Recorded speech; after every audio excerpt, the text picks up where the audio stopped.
रीवा जिले की गुठ नगर परिषद अध्यक्ष अर्चना सिंह ने सोशल मीडिया पर अश्लील और अमर्यादित पोस्ट लिखे जाने को लेकर बड़ा कदम उठाया है। उन्होंने एसपी रीवा से मिलकर शिकायत दर्ज कराई है कि उमेश त्रिपाठी निवासी पीढ़िया गुठ ने सोशल मीडिया पर उनके और उनके परिवार के खिलाफ अश्लील टिप्पणियां की, जिससे उन्हें मानसिक और सामाजिक क्षति पहुंची है। अर्चना सिंह का कहना है कि अगर किसी को उनके कामकाज या फैसलों को लेकर आपत्ति है तो वह जांच एजेंसियों से इसकी शिकायत कर सकता है, लेकिन परिवार और उनकी 10 वर्षीय बेटी को लेकर आपत्तिजनक भाषा का इस्तेमाल करना किसी भी हाल में स्वीकार नहीं किया जाएगा। उन्होंने कहा कि यह हमला केवल एक महिला नेता पर नहीं, बल्कि एक मां और बेटी की गरिमा पर भी है। इस गंभीर मामले में गुठ थाना पुलिस ने एफआईआर दर्ज कर ली है और आरोपी के खिलाफ जांच शुरू हो चुकी है। अतिरिक्त पुलिस अधीक्षक आरती सिंह ने बताया कि शिकायत पर एफआईआर दर्ज कर ली गई है और जल्द ही जांच के आधार पर उचित वैधानिक कार्रवाई की जाएगी।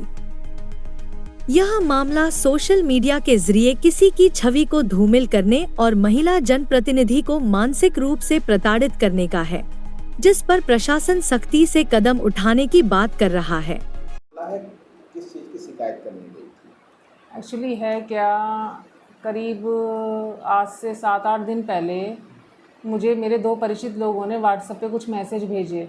उन्होंने मुझे बताया आपके बारे में किसी ग्रुप में बहुत उल्टा सीधा चल रहा है। तो मैंने मैसेज देखे तो बीएसएस का कोई ग्रुप है, उसे फिर मैंने खोला। उसमें इतने अश्लील और गंदे शब्दों का एक नगर परिषद अध्यक्ष महिला के लिए उपयोग किया गया है। इतने अमर्यादित शब्द हैं जो किसी की प्रतिष्ठा को इतनी हानि पहुंचाते हैं कि मैं आपको वो लिखित में दिखा सकती हूँ, लेकिन मैं बोलने में असमर्थ हूँ। मुझे शर्म आती है उन शब्दों को बोलने में। उसने भ्रष्टाचार के आरोप लगाए हैं। बहुत अच्छी बात है, तहे दिल से मैं उसका स्वागत करती हूँ। मैं गुड़ की जनता से बोलती हूँ, विपक्ष पक्ष सभी से बोलना चाहती हूँ कि आप किसी भी भ्रष्टाचार की आप जांच करवा लीजिए, किसी भी मुक्त एजेंसी, स्वतंत्र एजेंसी से जांच करवा लीजिए। मैं सहयोग देने के लिए तैयार हूँ, लेकिन मैं और मेरा परिवार, मेरी 10 साल की बच्ची मानसिक रूप से इतने आहत हैं उनके द्वारा लिखे गए इन शब्दों को लेकर। मैं एसपी के यहाँ गई थी एफआईआर के लिए। एसपी साहब से मेरी मुलाकात हुई, उन्होंने टीआई साहब को बोला तो एफआईआर दर्ज की है। अभी मैं इस परिस्थिति में भी नहीं हूँ कि मैंने धाराएं देख सकूँ कि क्या धाराएं हैं, कैसी हैं, कैसी नहीं है।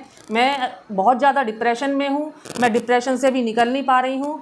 मेरी प्रतिष्ठा को इतना बड़ा धक्का लगा है कि 25,000 की आबादी ने मुझे अध्यक्ष बनाया, और ये जो गालियाँ उन्होंने मुझे गंदे शब्द यूज़ किए हैं एक महिला होने के नाते, तो वो गुड़ की जनता की बेइज्जती है। और मैं इस बेइज्जती को मैं शब्दों में बयान नहीं कर सकती कि मेरी क्या कंडीशन हो रही है, क्या हालत हो रही है। मेरी आप सभी लोगों से गुजारिश है कि इस मामले की पूरी जांच हो, तह तक ये मामला जाए। किसके द्वारा कहा जा रहा है? ये बीएसएस संगठन चलाते हैं एक उमेश पीढ़िया, उनके द्वारा ये सब किया गया उनके ग्रुप में। आपने शिकायत दर्ज कराई है, क्या कार्रवाई हुई उसके बाद? अभी कोई कार्रवाई नहीं हुई है। मैं शिकायत दर्ज करा चुकी हूँ। मेरी इतनी कंडीशन नहीं है अब कि मैं नगर परिषद तक जा सकूँ, और मैं खड़े होने में मुझे चक्कर आता है। डिप्रेशन का शिकार हो चुकी हूँ मैं। मेरी लड़की है, वो उसने 3-4 दिन से खाना नहीं खाया है, वो डिप्रेशन में है।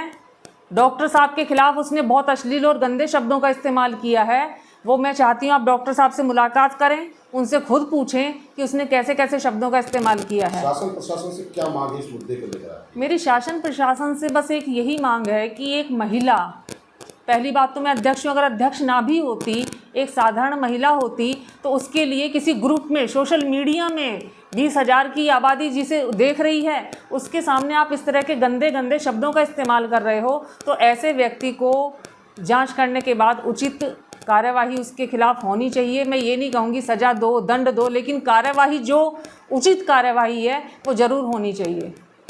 ये कौन है जो सोशल मीडिया में दिख रहे हैं? क्या संगठन उनका, क्या करते हैं ये कोई बीएसएस संगठन है, वो चलाते हैं। तो अचानक से ही इन्होंने लिखना शुरू किया। मैं तो इनका ग्रुप देखती नहीं हूँ, तो मेरे कुछ परिचित बच्चे हैं, उन्होंने मुझे बताया दीदी आपके बारे में ऐसे ऐसे लिखा जा रहा है, उससे मुझे पता चला है। और वो उनका नाम भी मैंने दर्ज करवाया है अपने एफआईआर में कि इन लोगों के द्वारा मुझे बताया गया है। उनके द्वारा ऐसा क्यों किया जा रहा है, पता चल पा रहा है? नहीं, मुझे इस विषय में दोस्त नहीं, मेरा कोई राजनीतिक द्वेष नहीं है। ये तो मुझे दीदी दीदी करके बात किया करते थे जब भी मिलते थे कि दीदी मैं आपका भाई हूँ, मैं आपके साथ खड़ा हूँ। अब पता नहीं किसके बहकाने में, किसके बरगलाने में, किस उसमें ये आ गए। मेरा उमेश जी से भी यही कहना है कि भाई अगर नगर परिषद में भ्रष्टाचार हुआ है, तुम मेरे छोटे भाई हो, तो भ्रष्टाचार की जाँच में मैं कंधे से कंधा मिला के आपका सहयोग करूँगी। लेकिन शायद आप मुझे अपनी सही में बहन समझते तो इन अश्लील और गंदे शब्दों का इस्तेमाल ना करते। जिन शब्दों को आप अपनी माँ, बहन और बेटी के लिए सुनना पसंद नहीं करेंगे, उन शब्दों का इस तरह से इस्तेमाल नहीं करना चाहिए। इन्होंने मेरे ऊपर भ्रष्टाचार के आरोप लगाए, मैं उससे आहत नहीं हूँ, क्योंकि उसका तो दूध का दूध कोई भी, पानी का पानी कोई भी एजेंसी कर देगी। लेकिन ये शब्द कैसे वापस लौटेंगे, ये अश्लील मर्यादा को भंग करने वाले शब्द कैसे वापस लौटेंगे, मैं इस चीज़ से बहुत ज़्यादा परेशान हूँ, मैं बहुत ज़्यादा व्यथित हूँ। मैं शासन प्रशासन से चाहती हूँ कि इसकी गहराई तक जांच हो और जो कार्रवाई होनी चाहिए वो कार्रवाई हो। एक एफआईआर कराई है, किसी ने अमर्यादित शब्दों का उपयोग किया है सोशल मीडिया पर, क्या कुछ ये गुड़ थाने अंतर्गत में ये कायमी की गई है और अध्यक्ष नगर परिषद गुड़ के द्वारा इस प्रकार का एक शिकायती आवेदन थाना गुड़ में दिया गया है और इसी के चलते इसमें कायमी की गई है और आगे की जांच की जा रही है। मूलतः उमेश त्रिपाठी ये व्यक्ति है, इसके अगेंस्ट में कायमी की गई। क्या कुछ कार्रवाई की जाएगी? जैसा कि मैंने आपको बताया कि अभी ही कायमी की गई है, तो जो उन्होंने एफआईआर में तथ्य उल्लेखित किए हैं निश्चित ही उनकी जांच की जाएगी, उनको वेरीफाई किया जाएगा और नियमानुसार अग्रिम कार्यवाही की जाएगी।